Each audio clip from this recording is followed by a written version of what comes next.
Good evening, this is Tamuth Fernando bringing you the news in detail.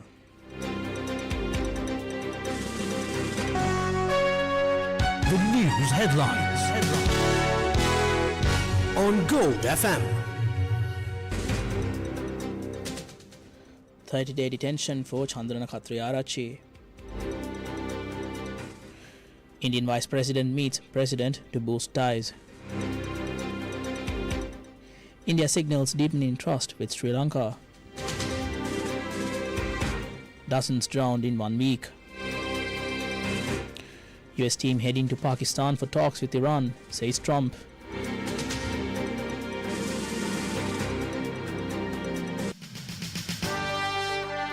The top story on Gold FM.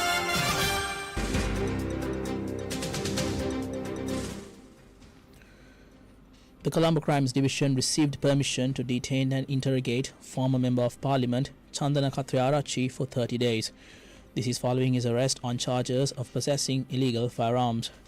Acting on a search warrant issued by the Casper Magistrates Court, police conducted a raid on his residence in Piliyandala last Thursday.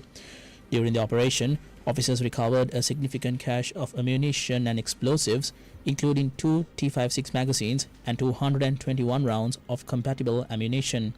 Additionally, the seizure included 31 rounds of 8.4s ammunition, 103 rounds for a 2.2 revolver, and a live hand grenade.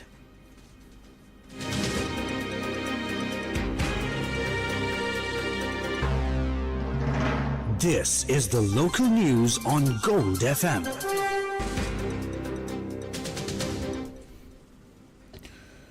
Visiting Indian Vice President C.P. Radhakrishnan called on President Anura Kumar Dissanayake at the Presidential Secretariat today. Talks were held on deepening the civilizational and bilateral bonds between the two nations. The talks focused on various initiatives, including projects under a $450 million relief package for areas affected by Cyclone Ditwa. Following this, the Vice President joined Prime Minister Harani Amarasuriya for an official meeting at Temple Trees, where they reviewed the third phase of the Indian housing project for the Malaya Tamil community. Radhakrishnan also held discussions with opposition leader Sajith Premadasa. Meanwhile, at an event in Colombo, the Vice President announced that the Indian government extended overseas citizenship of India eligibility to the 6th generation of Tamils of Indian origin in Sri Lanka. He will conclude his 2-day visit tomorrow after inspecting housing projects in Nuwara. An unprecedented trust and goodwill exist in the relationship between Sri Lanka and India. This was said by Indian High Commissioner in Colombo, Santosh Jha, during an interview with Indian media.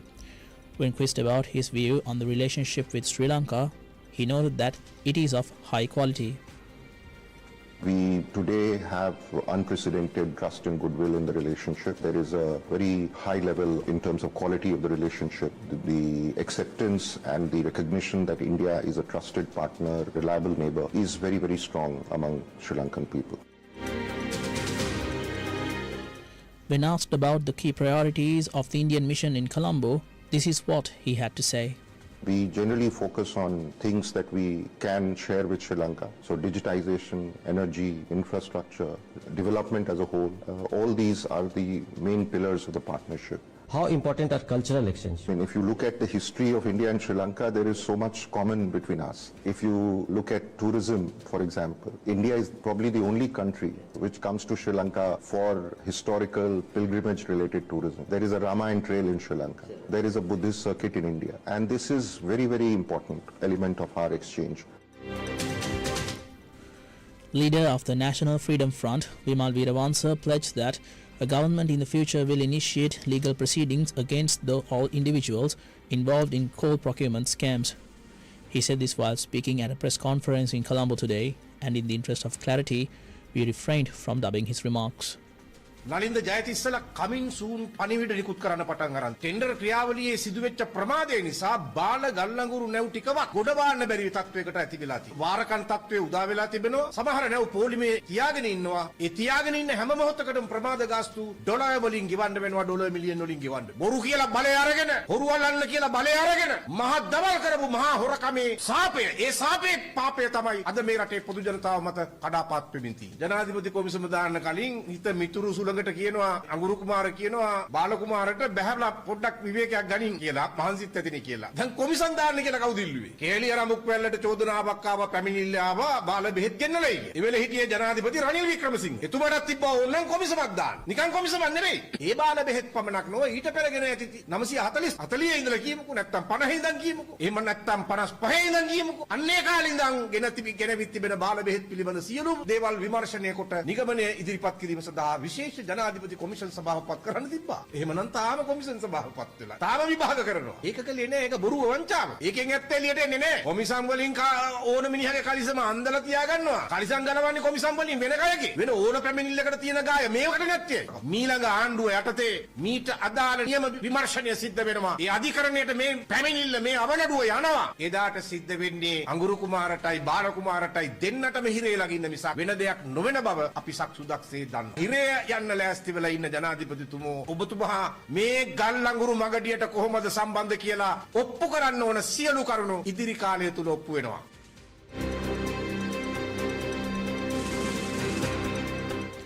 Meanwhile, the joint opposition issued a special statement regarding the resignation of the energy minister and the ongoing controversy surrounding low-quality coal imports. While the statement views the resignation as an admission of a fault or error, the opposition argues the government cannot distance itself from the crisis by blaming a single individual. It emphasizes that the decision to accept substandard coal shipments reflects the stance of the entire administration rather than a solitary ministerial choice. Furthermore, the opposition claims the president repeatedly attempted to shield the minister and alleges that the appointment to this position occurred despite prior corruption allegations. A long-standing dispute over a rental property resulted in a fatal arson attack on Pamanur Road in Maharagama. This incident claimed the lives of a mother, her daughter and the property owner. Police investigations revealed that the 76-year-old landlord allegedly set fire to the upper floor of the house using petrol late last night. A 55-year-old mother and her 16-year-old daughter died at the scene, while the landlord succumbed to his injuries after admission to the hospital. The father of the deceased girl remains in critical condition in the intensive care unit at Kalubowila Teaching Hospital. Authorities note that the suspect previously faced accusations regarding a vehicle arson incident in 2016. Investigations into the tragedy continues. Total drowning fatalities across the country rose to 28 since 12th of April. This follows a double tragedy at the Nalachia Reservoir in Thamuttegama yesterday. The latest victims include a 19-year-old student and a 30-year-old school teacher who got into difficulty while bathing yesterday afternoon. Although local residents rescued the pair and rushed them to the Thamuttegama base hospital, medical staff pronounced them dead on arrival. In a separate incident near the Tisaveva bridge in Anuradhapura, police lifeguards rescued a 27-year-old man from an unsafe swimming area.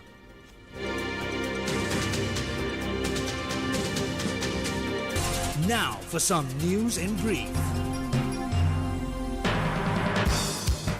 All public service of the Department for Registration of Persons, including the one-day service, will resume as normal from tomorrow following the restoration of the system. The second term for government and government-approved private Sinhala and Tamil medium schools and the fourth phase for the Muslim schools across the island will commence tomorrow.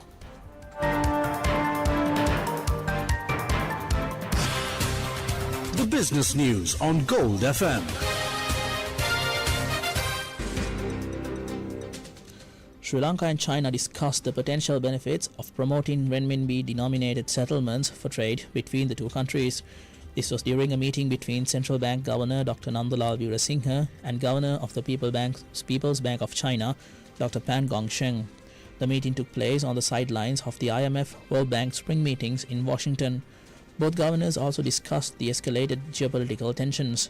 Meanwhile, another meeting was held between the CBSL chief and Governor of the Reserve Bank of India, Sanjay Malhotra. Discussions focused on efforts to promote Indian rupee-based settlement for trade and tourism.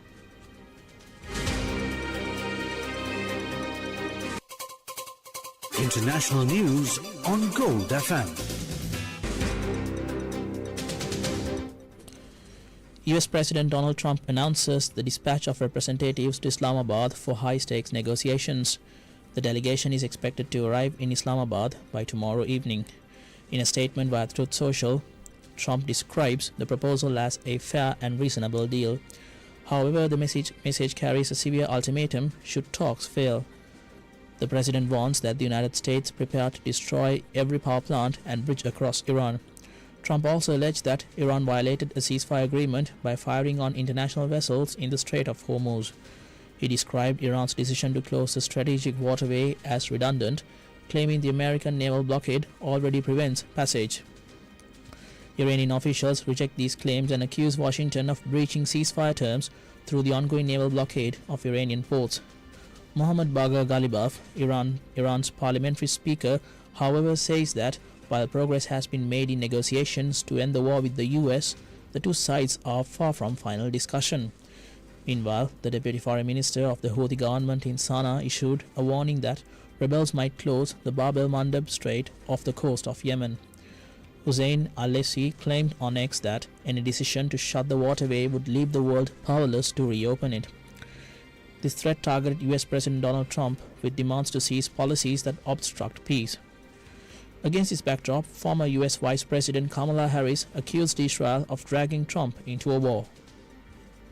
He entered a war, got pulled into it by Bibi Netanyahu, let's be clear about that, entered a war that the American people do not want, putting at risk American service members. In the meantime, Hezbollah Secretary General Naim Qassem dismissed the current ceasefire proposal as an insult to Lebanon. This was during a statement to state television. Qassem argued against a one-sided agreement and refused a return to previous conditions where Israel reportedly acted without retaliation. He claimed prior diplomatic efforts yielded no results for the group.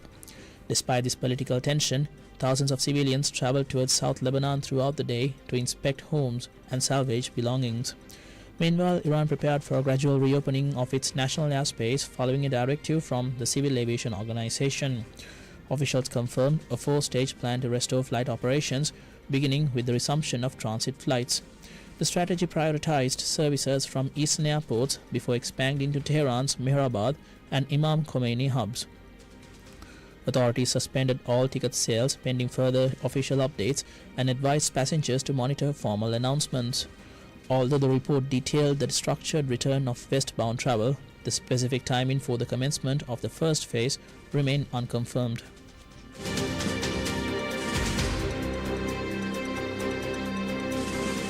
Entertainment news on Gold FM. Comedy legend Eddie Murphy received the American Film Institute's Life Achievement Award in Los Angeles, celebrating a career spanning 5 decades. Accepting the trophy with trademark humor, the actor joked about the award's size to a laughing audience of industry peers. The ceremony marks his permanent legacy as a transformative figure in global cinema and stand-up comedy.